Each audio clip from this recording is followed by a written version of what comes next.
during the regular season, taking it back to how those games shook out. The story of this game one, this is New Year's Eve. This is the SGA game. He finished 2024, 40 points, 15 of 23 shooting against Minnesota. The other story, OKC turned the Wolves over 24 times, 16 steals, Brian. Can't happen. If that happens again tonight, it's going to be a blowout again. You do not want that. February 13th, remember, this is without Julius Randle or Rudy Gobert. Naz Reid stepped up big time. Naz Reid's been huge. This is why he has won Sixth Man of the Year. This is why people were getting Naz Reid tattoos. His ability to put points on the board. He'll be doing it off the bench in this series. He could be a big spark. 27, 14, and 7 for Naz Reid. More on him in just a little bit in that game. To February 23rd we go. This is where SGA tallied 37 points for the Thunder in the win. He led an 18-4 run in the fourth to take the lead that OKC would never look back from. So OKC wins game 3 of this season series, which brings us to one of the best comebacks we saw in the regular season.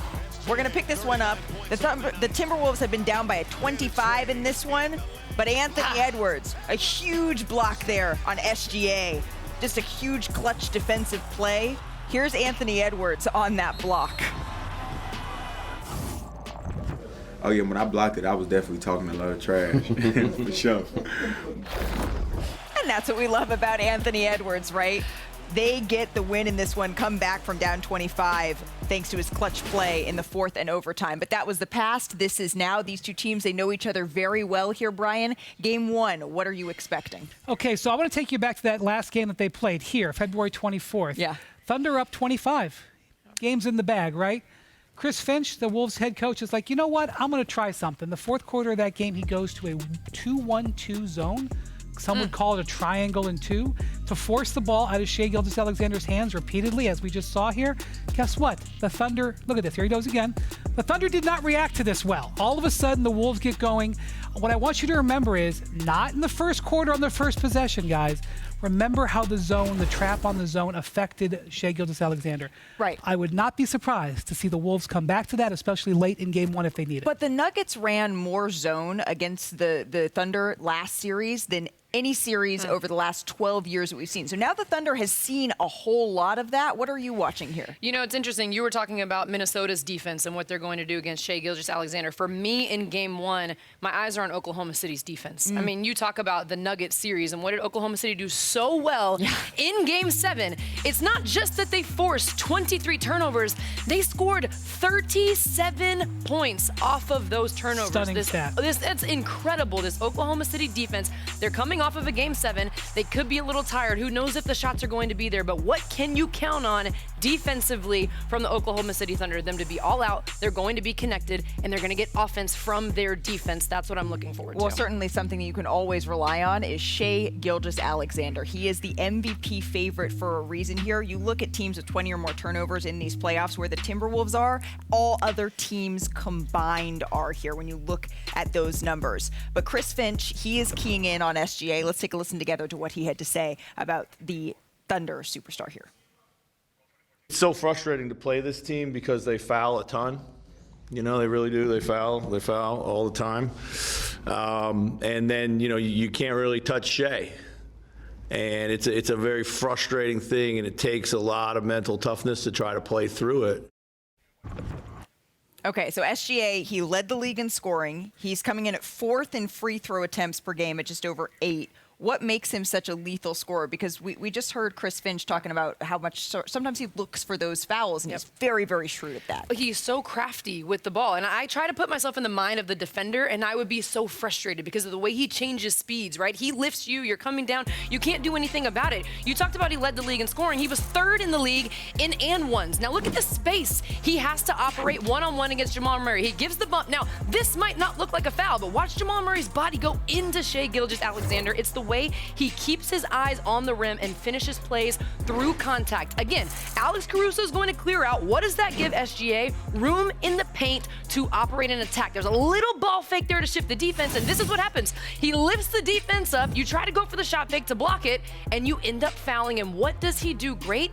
And 1, he finishes those plays. It makes him so tough to guard.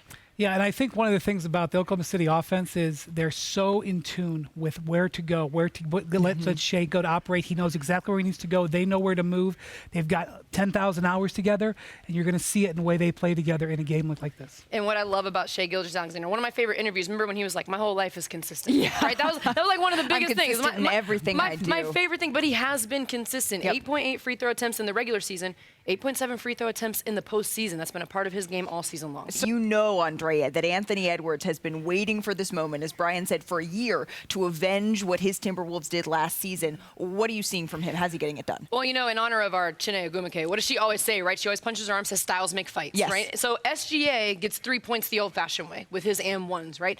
Anthony Edwards has gotten threes from the three-point line. The way that Anthony Edwards has been able to knock down threes, when you talk about him being second in total threes in the playoffs, shot 44% in the Warriors series from beyond the arc. He has been lights out from the three-point line, but he sets it up with his athleticism. That's what makes him so tough to guard, because he can get downhill. So watch this. Rudy Gobert rolls to the basket. That's going to draw Santos in when it comes to the help side. Now, Santos is supposed to be at the level of the screen, but he's not. So Anthony Edwards has space to get downhill. You've got to give him space because he can attack him. What does he do? Stops on a dime, elevates straight up, and knocks down the three. Again, with efficiency at 44% in this Warriors series. Now, this is just a one-on-one play. It's the athleticism from the jab that sets it up. He creates the space with the step back, goes straight up and down, and dart. In your face, in your eye, would be so frustrating as a defender. So it's within the flow of the offense, but it's also one-on-one. He uses his athleticism to set up his three-pointers. Yeah, and watch the different defenders that they're going to use, the Thunder are going to use on him. They're going to rotate guys on him. But the one thing Dort starts on him?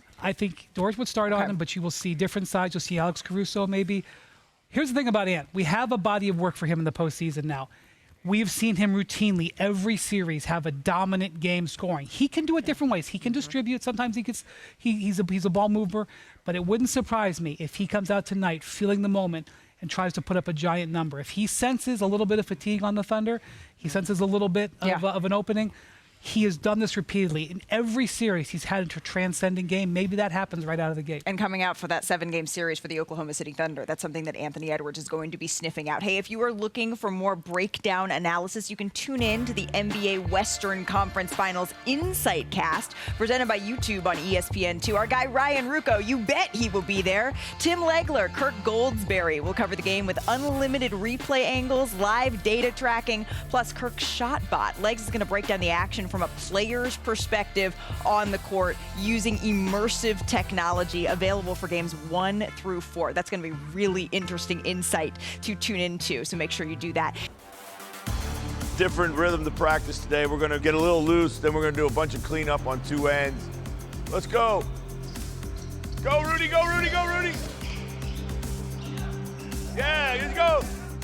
Last year, we were obviously excited to force our way to the Western Conference Finals, but this year is like we expected to be in this position. Good, good. Nice. So that's all goal-oriented right now and just being really locked in. Hey, we play Oklahoma City. It's going to be super heavy gaps. We got to be used to getting off this thing, make that early easy. Our guys are about the right things. They root for each other's success, and that creates the culture that you want. We got to be a little bit better on the ball. Good, good, good. Everybody has a certain level of belief when we step on the court. Let's go, let's go. No agenda, just whatever it takes to win. Good job, good activity. Whoa. Oh, hey, I know him. Joining us now is our Dave McMenamin, who will be covering the Timberwolves here through the Western Conference Finals. Dave, Julius Randle and Anthony Edwards, they have been dominating this postseason. They're combining to score over 50 points a game in the playoffs here. But ahead of Game 1, can you just take us inside the locker room? What are they talking about heading into this one? Yeah, well, Malika, certainly Anthony Edwards is the superstar for this Wolves team, but Julius Randle's kind of like the sturdy spine for them. Second in postseason scoring, second in minutes, fourth in rebounds, second in assists. And really, he's provided a veteran presence for this group after being traded to the team on the eve of training camp. And really, it's been a long journey to get here, waiting 11 years to get to this moment in the conference finals. For me being here for my first time, it's been a grind to get here for me personally. So I'm just enjoying the moment, having fun with it. taking it all in. My family's having fun with it, and it's just cool to be like one of the last 4 teams playing basketball at this time of the year. So you gotta appreciate it and leave everything out there. Julius told me this morning at shoot-around that he had a conversation with Draymond Green after the second round ended, and he told him how much respect he had for him for the fact that him and the Warriors got to this point of the season, of the postseason, year after year after year. He says he goes online and sees his NBA peers around the league, not just on their first vacation of the offseason, but their second vacation of the offseason, already starting to train for next season while he's still in the midst of this grind now. Nickeil Alexander-Walker said, though, that Julius Randle has really been living in the moment and trying to bring his best to this group every day, and the rest of the team has followed that example. Hey, you know what? There's nothing wrong with that second, maybe even third vacation. We all want them, but considering how long Julius Randle has waited to get to this moment, right, it's going to be really exciting to see if he can continue to raise his level of play, because this is by far the best we have seen him play in the postseason. Dave McMenamin, thank you so very much for stopping by our show here. Now, the Wolves, they've played their best basketball down the stretch of the season, and honestly, that's what's gotten them to this point. Minnesota had the second best win percentage in the league since March 1st, with the only team better during that span. Yeah, you guessed it. It's their conference finals opponent in Oklahoma City. Now, our Tim McMahon is following the Thunder through this series. Tim, Oklahoma, they just came off of a Game 7 where they held Nikola Jokic and Jamal Murray to a combined 33 points here. But how are they going to handle Ant and Julius? Howdy, Malika. When you talk about that OKC defense, it hits different in OKC, friend. Gritty. The howdy. It hits different here. Listen.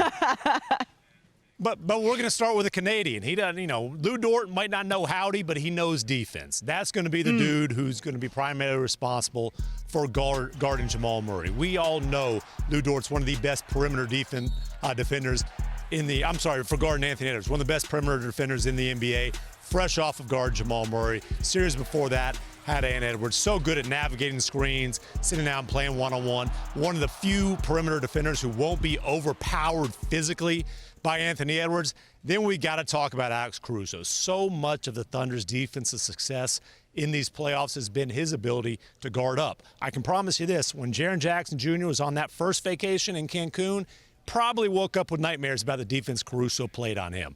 Nikola Jokic, Game 7, what was the Thunder's big adjustment? Caruso's the primary defender on him. Look, swarming, a lot of help. Alex Caruso's ability to guard up is going to be huge against Julius Randle. He said Randle, though, is a little different challenge than Jaren Jackson Jr.